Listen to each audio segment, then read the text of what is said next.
کاشف بظاہر ایک عام سا آدمی، مگر اندر سے غرور کا پہاڑ۔ اس کا پیشہ کیا؟ کوئلہ بیچنا، ساتھ ایک چمکتا دمکتا گدھا جو دیکھنے میں عام تھا مگر کاشف کے غرور کو سہارا دیتا تھا۔ لیکن کاشف کی اصل پہچان کچھ اور تھی۔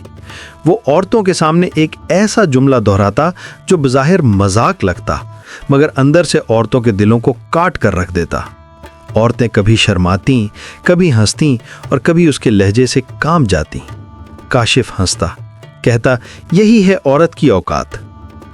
گاؤں والے بھی اسے اسی جملے سے پکارنے لگے۔ کاشف کو لگتا تھا وہ ناقابل شکست ہے، لیکن اسے اندازہ نہیں تھا کہ یہی جملہ ایک دن اس کے تابوت کی کیل بن جائے گا۔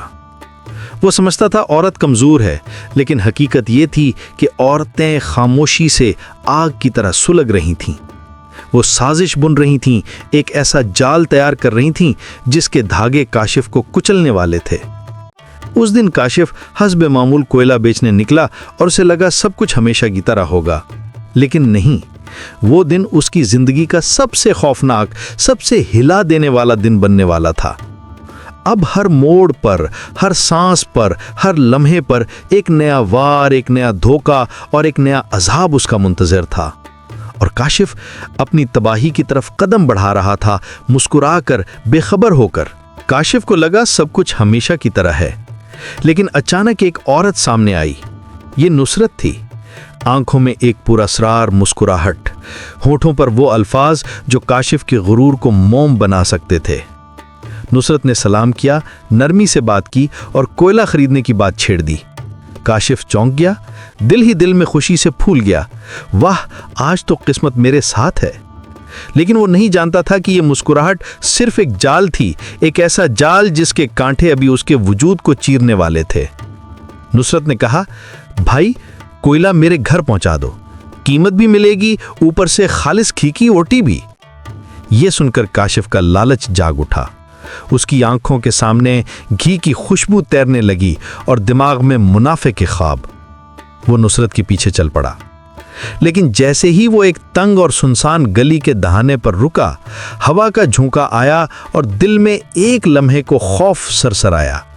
یہاں کیوں؟ یہ راستہ اتنا خاموش کیوں ہے؟ مگر لالچ نے ڈر کو دبا دیا۔ نصرت نے کہا، یہیں ٹھہرو، میں اندر سے گدھا اور روٹی لے آتی ہوں۔ وہ اندر گئی اور غائب ہو گئی۔ کاشف انتظار کرتا رہا، لمحے گزر گئے، پھر گھنٹے، اور پھر ایک معصوم بچی دروازے سے نکلی۔ کاشف نے گھبرا کر کہا، بیٹی اپنی ماں کو بلاؤ، وہ کوئلہ لے گئی ہے۔ بچی کی آنکھیں پھیل گئیں اور زہر جیسے الفاظ اس کے لبوں سے نکلے، میری ماں؟ تمہیں میری ماں کا خیال کیوں آیا، بدتمیز؟ اتنا سن کر کاشف کے پیروں تلے زمین نکل گئی۔ پھر شور ہوا، لوگ جمع ہو گئے۔ کاشف نے سچ بتانے کی کوشش کی، مگر ہر طرف سے قہقے تھے، طنز تھے، الزام تھے، اور تب اسے پہلی بار احساس ہوا کہ یہ کھیل اب اس کے قابو میں نہیں رہا۔ یہ صرف ایک شروعات تھی اور اصل وار ابھی باقی تھا۔ کاشف ابھی پہلے زخم سے سنبھلا بھی نہ تھا کہ ایک اور چال اس کے قریب سرسرانے لگی۔ اب اس بار صغیرہ تھی، آنکھوں میں چمک اور لہجے میں معصومیت۔ وہ بولی، بھائی ایک مدد چاہیے، میرے کنویں میں بالٹی گر گئی ہے، کیا آپ نکال دیں گے؟ معاوضہ بھی دوں گی۔ کاشف کے کان کھڑے ہو گئے۔ دل ہی دل میں سوچا، چلو پہلے کا نقصان شاید اس کام سے پورا ہو جائے۔ لیکن اسے اندازہ نہیں تھا کہ یہ کنواں صرف بالٹی کا نہیں، اس کی عزت اور بربادی کا بھی قید خانہ ہے۔ صغیرہ نے ایک پرانی رسی دی۔ کاشف نے گہری سانس لی اور نیچے اترنے لگا۔ گلی خاموش تھی، دیواریں خوفناک سائے ڈال رہی تھیں، جیسے ہر اینٹ کاشف کا مذاق اڑا رہی ہو۔